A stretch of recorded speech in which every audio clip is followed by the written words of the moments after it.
पिछली बार हमने पूर्णांक के बारे में पढ़ा था। आज हम एक और इंटरेस्टिंग टॉपिक वर्ग और वर्गमूल लेकर आपके सामने आए हैं। आज हम वर्ग के बारे में जानेंगे। वर्ग कैसे निकालते हैं, वर्ग निकालने की कौन कौन सी विधियां होती हैं, आज हम उसी पर डिस्कस करेंगे। और अभी तक यदि आपने मेरे चैनल को सब्सक्राइब नहीं किया है तो उसे सब्सक्राइब कर लें, ताकि मेरी आने वाली सभी वीडियो से आप अवगत हो सकें और बगल में बेल आइकन को प्रेस करना ना भूलें। चलिए आज हम लोग सीखेंगे नंबर 1 किसी भी संख्या का वर्ग निकालना, नंबर 2 संख्या का वर्ग बिना गुणा किए हुए निकालना, नंबर 3 विकर्ण विधि से वर्ग निकालना, नंबर 4 वर्गमूल का परिचय, नंबर 5 घटाने की विधि से वर्गमूल, नंबर 6 अभाज्य गुणनखंड द्वारा वर्गमूल कैसे निकालते हैं, ये भी आज हम सीखेंगे।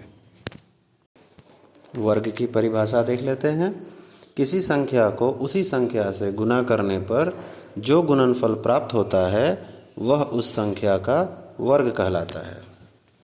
क्या हुआ, नहीं समझ में आया क्या? चलिए कोई बात नहीं, उदाहरण के माध्यम से समझने का प्रयास करते हैं।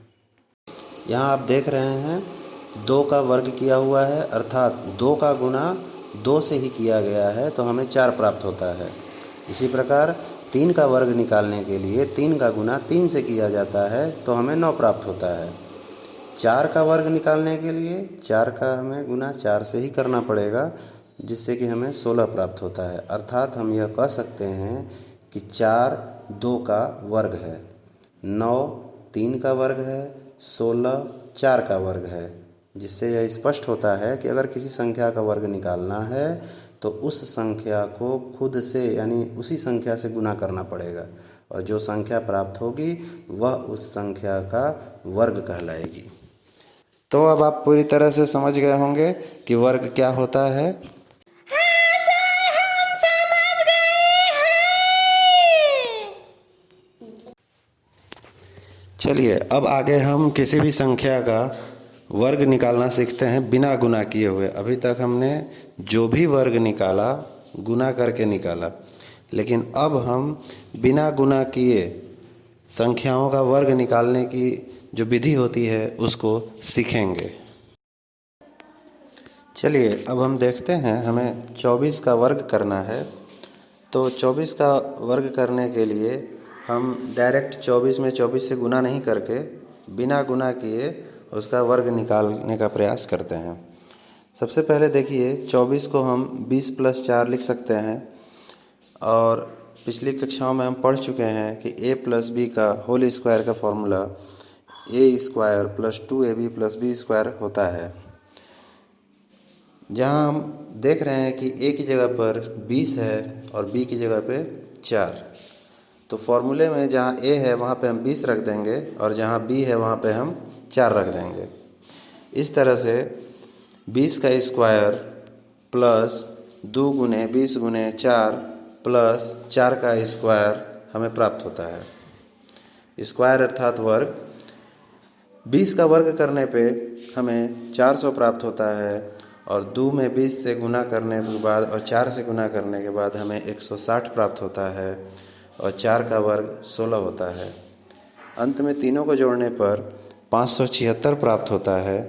इस तरह हमने देखा कि बिना 24 का डायरेक्ट गुणा किए हुए हम उसका वर्ग इस तरह से भी निकाल सकते हैं।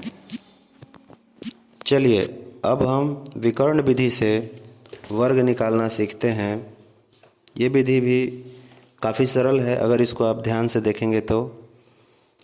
इसके लिए सबसे पहले हमें जिस संख्या का वर्ग निकालना है पहले हमें पता करना होगा कि वह कितने अंकों की संख्या है। एक उदाहरण के माध्यम से हम आज आपको विकर्ण विधि से अवगत कराएंगे, जिसके लिए हमने एक संख्या 234 ली है। आज हम इसका विकर्ण विधि से वर्ग निकालेंगे। सबसे पहले हम वह आकृति में दर्शाए अनुसार वर्गाकार 9 डिब्बे बनाएंगे। वर्ग के बाईं ओर तथा ऊपर अंकों को क्रमबद्ध लिखेंगे। आकृति में काले रंग से ऊपर और बाएं तरफ अंक लिखे हुए हैं, जैसे कि आप देख सकते हैं 2, 3, 4। ये अंक बाएं तरफ भी लिखे हुए हैं और ऊपर भी लिखे हुए हैं। फिर बाईं तरफ के अंक का गुना ऊपर लिखे अंकों से करेंगे तथा इस प्रकार लिखेंगे कि दहाई अंक विकर्ण के ऊपर आए और इकाई अंक विकर्ण के नीचे लिखी हो।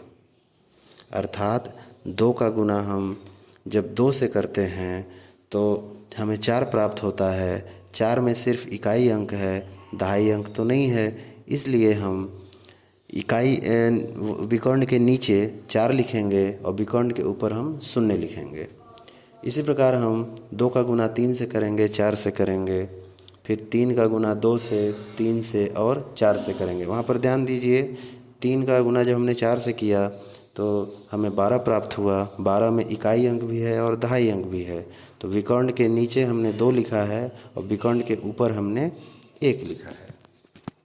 अब दाईं ओर के सबसे नीचे वाले विकर्ण से शुरू करते हैं। विकर्ण के सारे अंकों को जोड़ेंगे तथा योगफल के इकाई अंक को लिखेंगे। ध्यान देंगे, यहाँ पर विकर्ण के सारे अंकों को हम जोड़ेंगे और इकाई अंक को ही हम लिखेंगे। दहाई अंक जो हमारा होगा वो अगले वाले विकर्ण में जाके जुड़ जाएगा। जैसे कि सबसे नीचे वाले विकर्ण में हमारा 6 है तो हमने सिर्फ 6 लिखा। उसके आगे हमारे विकर्ण में 2, 1, 2 पड़ा तो उनका योग जब हमने किया तो 5 आया, तो 5 को हमने लिख दिया। 5 सिर्फ इकाई अंक है। उसके आगे 8, 1, 9, 1, 8 इन सभी को जोड़ने पर हमें 27 प्राप्त होता है। 27 में इकाई अंक हमारा 7 है, इसलिए हमने 7 को लिख दिया है और जो 2 हमारा दहाई अंक है वो अगले वाले विकर्ण में जुड़ जाएगा। अगले वाले विकर्ण में आप ध्यान दीजिए, जब विकर्णों का योग किया जा रहा है 6 में 6 का तो 12 आ रहा है, लेकिन 14 लिखा हुआ है। 14 इसलिए है कि पिछला जो विकर्ण का योग हमने किया था तो उसमें दहाई अंक 2 हमें प्राप्त हुआ था, वो 2 जाके वहाँ पे जुड़ जाएगा। इसी तरह से सभी का हम योग करेंगे और अंत में प्राप्त परिणाम को बाईं ओर से दाईं ओर लिखेंगे।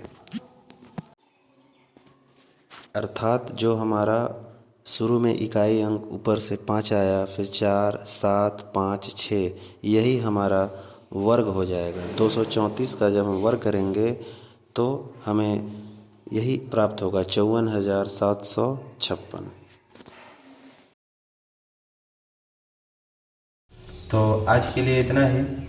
वर्गमूल निकालने की जो विधि है वो हम अगले वीडियो में डिस्कस करेंगे।